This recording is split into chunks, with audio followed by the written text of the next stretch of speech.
sou eu de novo. O que estava ruim ficou ainda pior. Nos últimos dias veio à tona um dos maiores escândalos envolvendo aposentados e pensionistas do INSS. O rombo, segundo levantamentos, ultrapassa a casa de 6 bilhões de reais. 4 milhões de idosos roubados e a maioria das vítimas do Norte e Nordeste.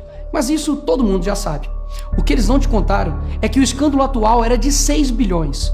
Hoje, com um novo relatório da CGU, mostrou que só em 2023, 35 mil reclamaram de fraude e o valor movimentado, 90 bilhões. 90 bilhões. Nós estamos diante do maior escândalo de corrupção da história do nosso país. E o golpe era o seguinte: aposentados eram filiados sem consentimento, tinham valores descontados direto do contra-cheque ou faziam empréstimos que eles nunca pediram. E daí, quando reclamavam, nada acontecia.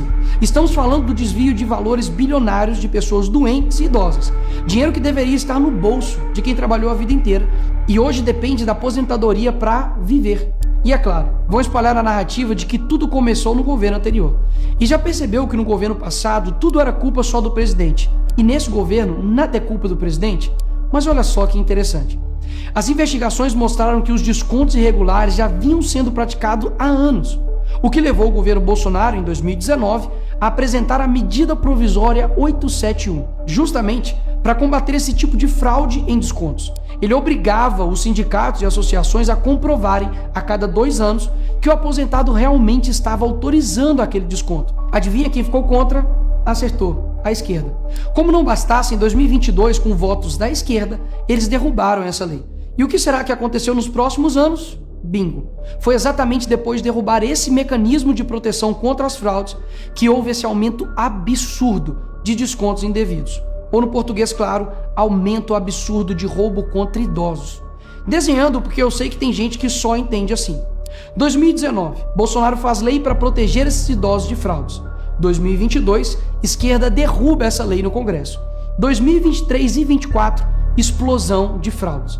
E ainda tem gente surpresa com isso. Não foi o Alckmin que disse: o ladrão quer voltar à cena do crime. E de fato voltou. Desde o início do governo Lula, representantes dos ministérios da Previdência participaram de pelo menos 15 reuniões com entidades que hoje estão sendo investigadas. Inclusive, o próprio ministro, Carlos Lupe, e o ex-presidente do INSS, Alessandro Stefanuto, estiveram em 8 dessas reuniões. A entidade que mais participou dos encontros com os ministros foi a CONTAG, justamente a organização que mais roubou o dinheiro dos aposentados. E o escândalo é ainda mais grave. O relatório de auditoria da CGU revelou que, em muitos casos, as autorizações para descontos foram feitas em nome de pessoas que sequer tinham condições de manifestar a sua vontade. Foram encontradas situações absurdas. Pessoas com deficiência grave, impossibilitadas de assinar qualquer documento, indígenas que vivem em aldeias remotas e não sabem ler ou escrever, e até aposentados que nem moram no Brasil. Roubar alguém já é terrível, mas roubar pessoas nessa situação é ter a certeza de que nada vai acontecer com você. Não é à toa que o relatório do próprio INSS mostra que o governo tinha ciência e sabia como barrar os descontos desde 2023. O Tribunal de Contas da União também sabia da denúncia desde 2023. Desde essa época, poderia ter ajudado as pessoas que foram vítimas, mas o julgamento ficou parado por mais de 1 ano, por um ministro do TCU indicado por Lula. E o sindicato investigado era do irmão do Lula. E o filho do Lewandowski, ministro do Lula, advoga para outra entidade acusada de fraude no INSS. É o país das coincidências. Ou seja, reuniram com entidades investigadas, foram avisados, confessaram que sabia e ignoraram. Fingiram que não viram. Agora, com a pressão do escândalo, o governo Lula trocou o ministro e só. Nenhuma consequência para ele. Engraçado, né? Se o pobre erra o CEP no cadastro, é fraude. Mas se o sistema desvia bilhões, é só trocar o responsável. O mesmo responsável que em 2011 também foi trocado pela Dilma por corrupção no seu ministério. Isso mesmo. Lula escolheu Carlos Lupe, um cara com histórico de corrupção para cuidar do dinheiro de idosos e doentes. E depois de 14 anos ele volta e cai de novo da mesma forma. Tudo isso está acontecendo e sabe qual é a solução do governo? O INSS usará o dinheiro do povo e devolverá o dinheiro aos aposentados e pensionistas. Traduzindo, as vítimas vão ressarcir o prejuízo das vítimas. E os criminosos, Nicolas, seguirão livres, sem punições. Que bela democracia. Eles roubam e quando a gente descobre, eles mandam a conta para o povo brasileiro pagar. Assim fica fácil roubar. é o crime perfeito. Tá, Nicolas, mas o que vocês estão fazendo contra isso?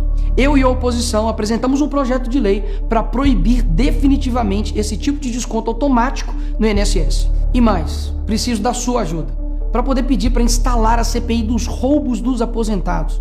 E será lá nessa comissão que vamos investigar mais a fundo e poder colocar na cadeia quem foi responsável por isso. E aí sim, fazer com que eles devolvam esse dinheiro, não que você pague essa conta.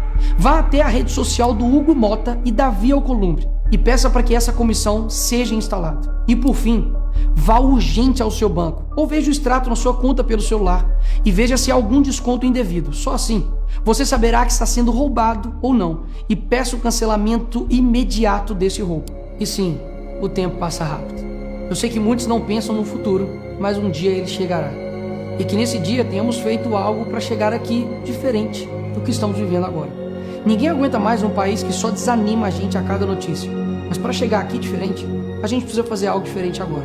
Porque o partido que prometeu cuidar do povo, um presidente que se colocou como o pai dos pobres, acabou explorando quem eles mais juraram defender. Mas eles só chegaram lá porque muitos acreditaram neles. E até quando? Porque quando chegar aqui, talvez seja tarde demais para mudar o Brasil.